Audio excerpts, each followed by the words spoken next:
hours it was. When they finally get back, you know, I went... Boots and all. I just wanted to talk to her. This guy wouldn't go away.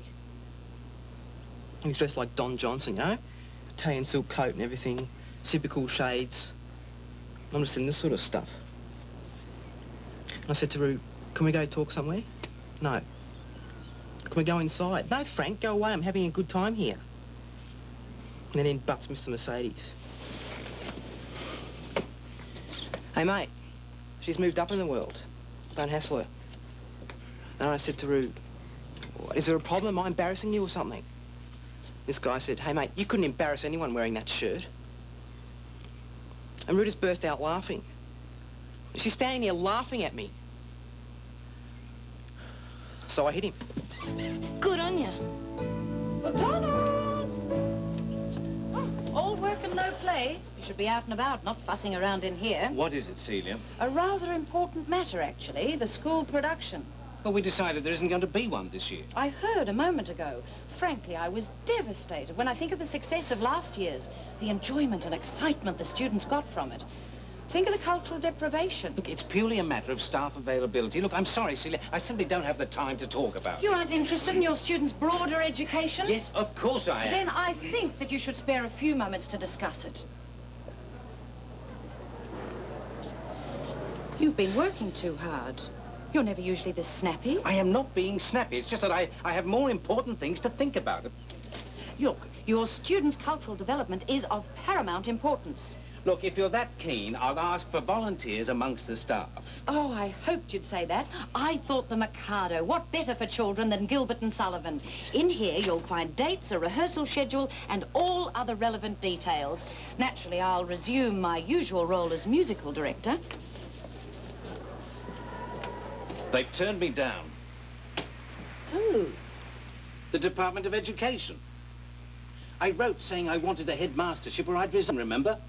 Well, they've replied saying they're not going to give me one, so go ahead. 25 years of service and I'm apparently of no value whatsoever. Nice to feel wanted, isn't it?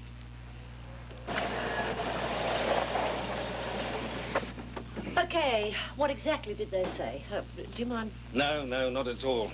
I can save you the trouble and quote it if you like. Dear Mr. Fisher, it begins, which is the first and last touch of politeness. Dear Mr. Fisher, we regret to inform you that there are no suitable posts. I ask for anything, and they reply they've nothing suitable. Now, if that isn't a naked put-down, then the Pope isn't Catholic. I presume all they regard me for is some black stump kindergarten. No suitable post available for transfer. Your request has been noted. Ailsa! Ailsa, it's me. Where are you? I'm here. Oh, good. There's no need to wake the dead. You'll never guess what I just found out. Will you give us 10 minutes? Rue's headmistress has been on the phone. Imagine that, eh? And you know what she tells me? 10 minutes, She please. tells me young Frank not only saw Rue, but he actually started... Al! What? Will you give me 10 minutes, please? I've got Donald in there. He's a bit depressed. I just want to cheer him up. Donald? What about me? 10 minutes, please, then I'll be... Hang on, this is important. Al, please, I won't be long. I didn't know you had to buy a ticket. Oh, Al. Look, Ailsa, when you think you can spare a second, just give us a call, eh?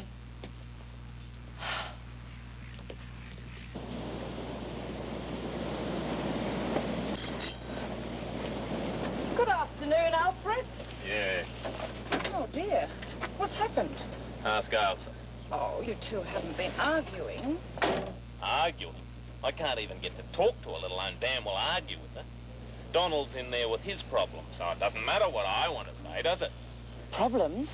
If I just wanted to yak on about me duck bunker shot at the 16th, well, fair enough. But I would have thought that Frank blowing it with Rue was fairly important, eh? Pardon? But no, it just pales into nothing. She's got to cheer up poor old Donald. She does? But you know what really gets to me? What really gets me is the way the other night when she was looking for someone to dump all that Barlow stuff onto. Well, I did the right thing. I sat there and I copped an earful.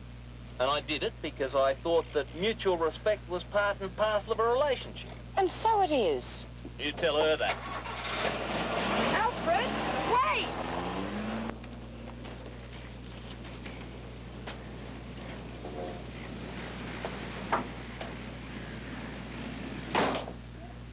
There. That should keep out the riffraff.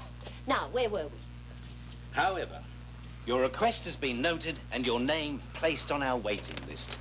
There's more if you want to read it, all in the same condescending tone. They don't expect me to resign, of course. They think I'll just sneak back to school, tail between my legs, and live out my days as a harmless deputy. You're behaving like you've lost the Battle of Waterloo. I have. Oh, nonsense. Go away, Celia!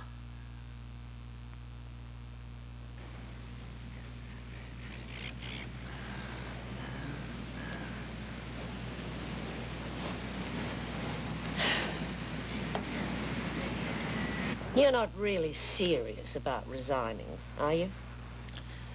I don't know. It's a bit daft to think you've got to just because you said you would. I don't think that at all. It has nothing to do with saving face. It is simply that if teaching can offer no further rewards, if all that lies ahead is class after class of merely going through the motions... Why bother, huh? Why bother?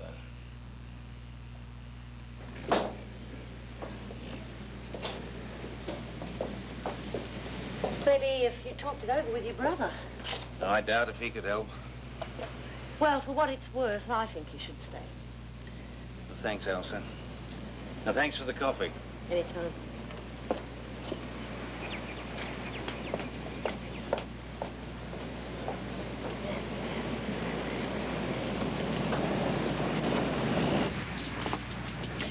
Finished our little tete-a-tete, have we? Yes, Celia.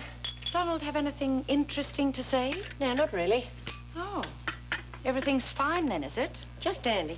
I am surprised. He was very snappy with me at school today. I said he's just dandy. Oh, good to hear. And the Barlows? What? Well, I heard somewhere What that... about the Barlows? Well, I just heard that you might know how they were going. Oh, how much? On the house. Take two if you like. Take the box even. I think you're going to need them today. There's no need to snap. Isn't there? Oh, really, Ailsa, you can be so sour sometimes. I was curious, that's all. I'm sorry to disappoint you. I see. Dismissing me now, are we? First Alfred and then me? I'm not dismissing Look, you, a word Celia. of warning, Ailsa. I wouldn't start making a habit of brushing Alfred aside. He's not a breadcrumb. He's your fiancé. Celia. He's priority number one, always. Men expect that. Well, tough. Alf's marrying an independent woman, not a lamb. I'd be a bit more flexible if I were you, Ailsa. Believe me, I know my brother. And in the long run, an attitude like that can only spell trouble.